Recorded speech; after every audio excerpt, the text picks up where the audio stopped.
So the main theme of today's Pascha, basically this morning, not the one that we're going through right now, because we're doing the Eve of Thursday, is the cursing of the fig tree, and it's like the fathers actually put the theme together to remind us of the first thing that actually took place in the Bible, which is the creation of Adam and Eve and their fall.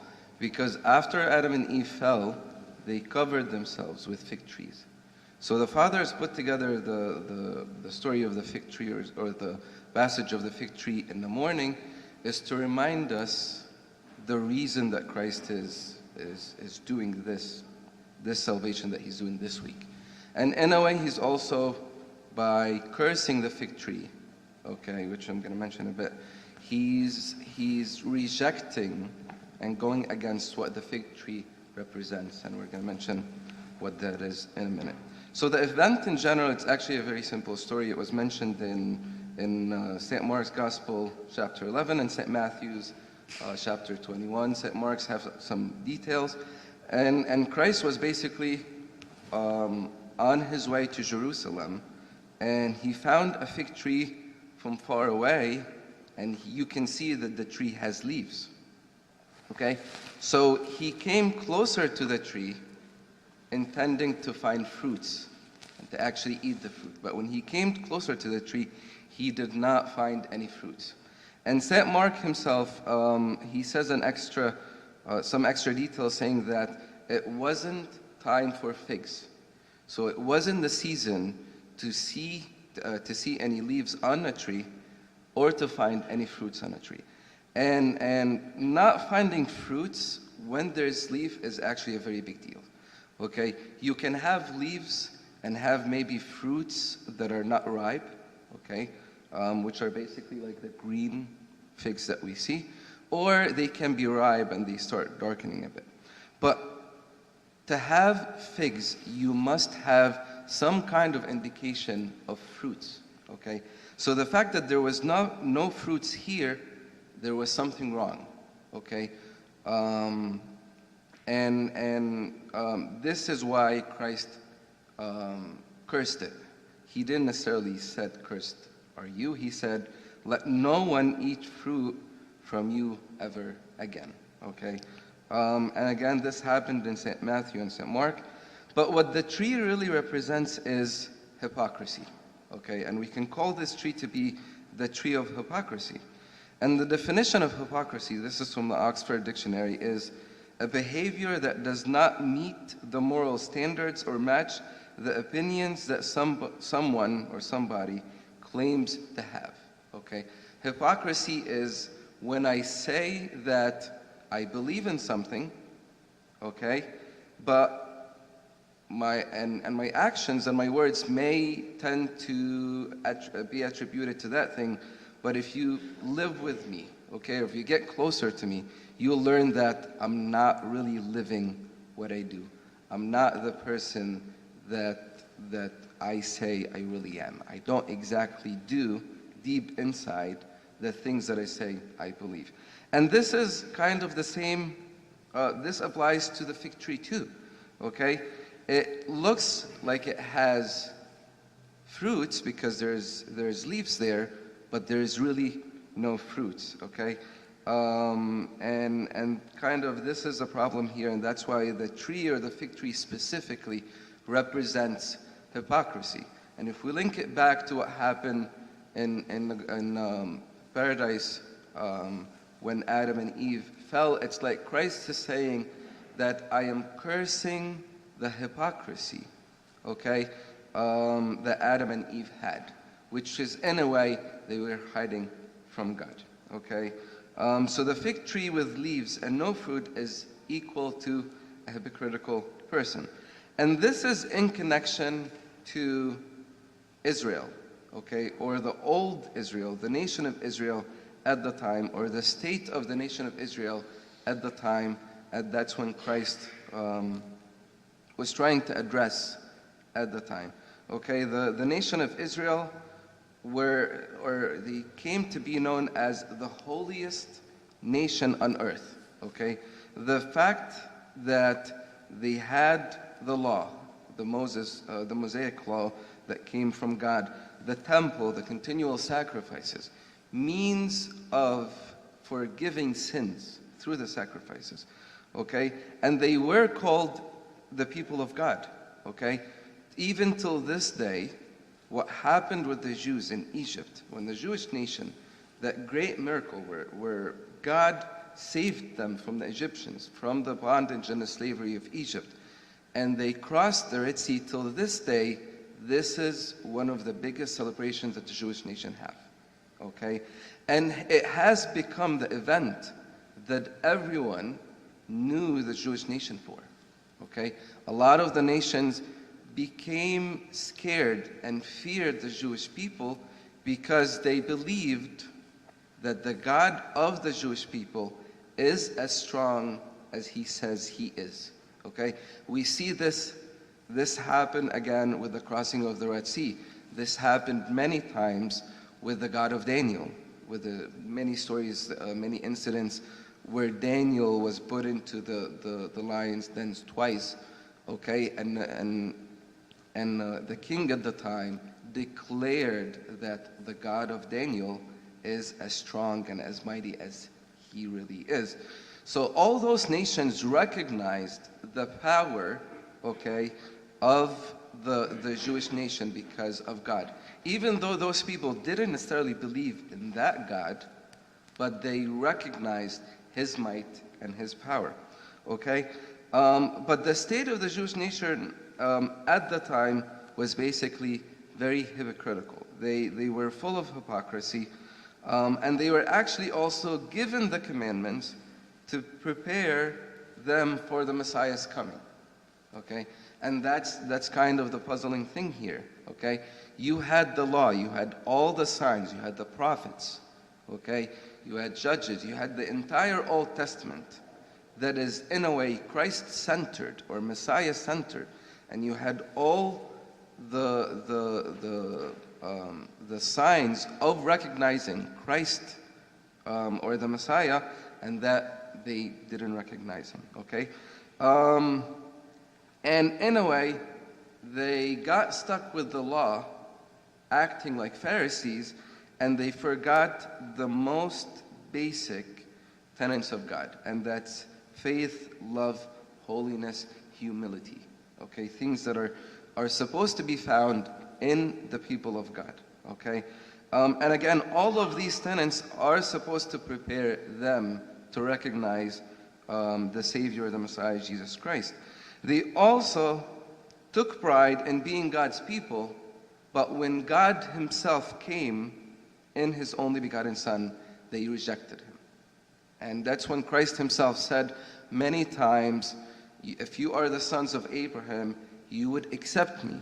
You would be proud that I'm here and accept me, because Abraham himself has waited for my day, and he wasn't able to see it, but you now see the day that I'm here for. Okay, and Christ himself called them on that hypocrisy. The gospel of the woes, so and that gospel is like a huge gospel where he says, "Woe to you, Pharisees, scribes, hypocrites," and it's mainly read on whenever we have a commemoration of a prophet, okay? Because a couple of the woes were towards the Jewish nation, the Jewish people, because they have persecuted the prophets, okay? All the people that came from God, they have persecuted them and killed them, okay? And one of the woes here, and this is in Matthew chapter 23, verse 27, 28, "Woe to you, scribes, Pharisees, and hypocrites." The word hypocrites here is not like there's another group next to scribes and Pharisees that are called hypocrites. No, this is a definition of the scribes and the Pharisees. "Woe to you, scribes, Pharisees, hypocrites, for you are like whitewashed tombs, which indeed appear beautiful outwardly, but inside are full of dead men's bones and all uncleanness. Even so you are also outwardly appear righteous to men, but inside you are full of hypocrisy and lawlessness." Okay?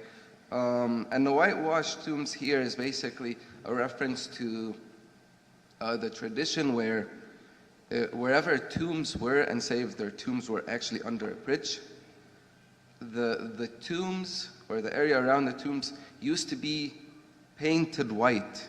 So if anyone was in a state of cleanness to go to the temple to pray, they wouldn't pass the white areas, because if they have passed the white areas, they would be defiled again, and they would have to kind of do this whole cleanness again. And Christ is criticizing this, okay? He's criticizing their hypocrisy, okay? How the outworldly persons, they're doing things, but if you go deep inside, they're just doing it for the sake of doing them, okay? Not that they believe truly that this specific act will bring them closer to God. And to kind of mix it all together, Christ himself also said, also to Pharisees, in reference to this hypocrisy, he says, even now the axe is laid to the root of the trees, therefore every tree which does not bear good fruit is cut down and thrown into the fire. And this is found in Matthew 3:10. This is also a reference to all of the actions and all of the worship that the Jewish people are supposed to have. There's supposed to be good fruit that comes out of their worship that wasn't found in the state of the Jewish nation at the time. Okay? This was old Israel.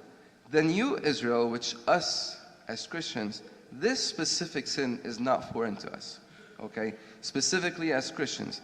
The youth of you that were sitting with Abuna Anthony Paul last week, I think someone asked him a question. What was the biggest problem that Abuna Anthony Paul recognized or sees from all of his time speaking to the youth? And Abuna Anthony said authenticity, okay? Being authentic, okay? And it's you can call it the authenticity problem, where people are not really deep inside, they're not what they say to be, okay? You say you're a Christian, but you're deep inside, you're not really believing like you're a Christian. You may be acting like a Christian. You may be speaking like a Christian. But deep inside, when you try to judge yourself, okay, which we're supposed to be doing, we're supposed to judge ourselves deep inside, because we're the only people that see our inner person, okay, us and God, okay? When we are judged by God, He will see our actions, the outwardly person, okay, and the inward thoughts that we have. The other person other than God is us. For us to fix ourselves, we need to judge ourselves, okay? And this is the hypocrisy, is in our inner being, we don't necessarily believe and do what our Christianity says, okay? And we sometimes call this fake Christians, or Christians by name, okay? Again, you can be doing all the actions, you're saying all the right things, but when we get friends that, specifically friends that are not Copts, for example, okay? When they come close to us, okay, you tell them that I'm going to church Sunday, I'm going to be in church Palm Sunday, I'm going to be in church all of Pascha, okay, and they'll maybe ask you about what Pascha is, but then when they actually get closer to you and see your other actions outside church, they'll be puzzled, okay? They'll be conflicted, because the person that I see in school is not necessarily the person that I maybe see in church, okay? And one solution to this problem, and this is what I'm going to end with, one solution, of course there's many, many solutions to the problem of hypocrisy. We have many lectures about it for the youth meeting in high school. One solution is specifically just taking action, okay? Coming to church is one of the easiest actions you can take, okay? We're all either born in the church, or we have converted to Christianity, to Orthodoxy, okay? After probably a long process of getting used to the church, going through catechesis, and then you have become part of the family, okay?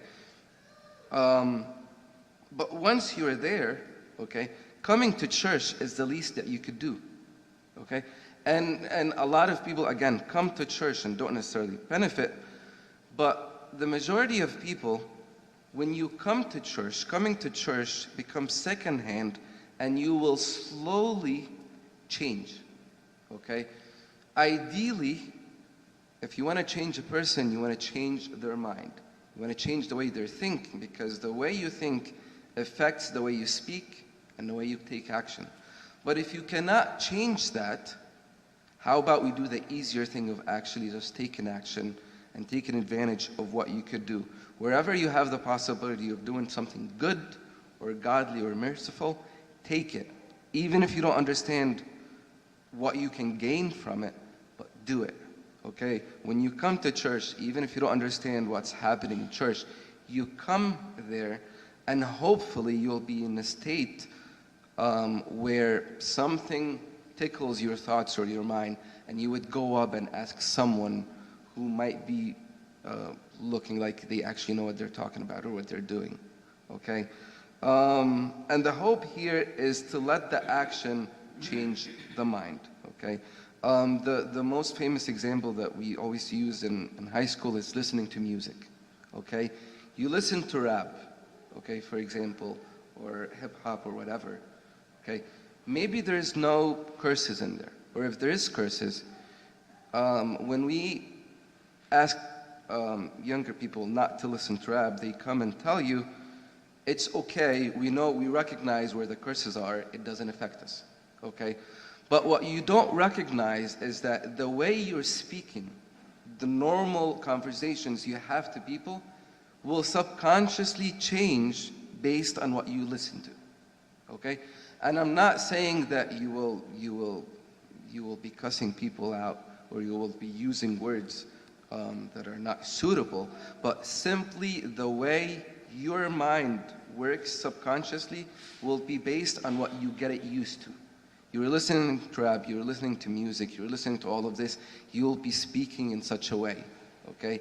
If you read novels, okay, and you continuously read specific books or stories, you will start speaking and thinking the way you're reading. That's why a lot of people recommend reading for younger children, because that will, again, subconsciously change the way they think, and therefore the way you speak, okay? So it's the same thing here. Coming to church, seeing the things, okay? And we always say that whatever happens in church, or rituals, or worship, affect all of your senses, okay? Even taking communion, something as mysterious as uniting with God, God has instituted in the simplest way ever, which is eating bread and drinking wine, okay? And there's a reference to communion in Proverbs, where God himself, I have given my flesh as bread and wine, okay? It can be explained by the most philosophical way, and you can think about the mystery, but someone who doesn't know philosophy can just be, again, partaking with God through communion. Someone as young as a little child who's not even a year yet, okay, who doesn't necessarily know how to speak yet, but they do receive communion, they are united with God, okay? And that's what again, coming to church can do to you, okay? It tickles your mind. If you cannot change your thinking, because that is kind of a bit harder, you come, try to tickle your thoughts, to try to tickle your mind, to ask questions, and that's how you can change your mind. And by changing our mind, again, it's a circle. If you change the mind, you then change the action, you change the words. And the closer we make all of these changes, the closer we get to God. And the closer we get to God, the more we know him. And again, it's a cycle. I always call it the cycle of faith and works. You do something, your faith is increased. Your faith increased, your works are increased. That brings you closer to God. And again, it's just a circle. That's Christianity. Okay, we go through the development of our relationship with God.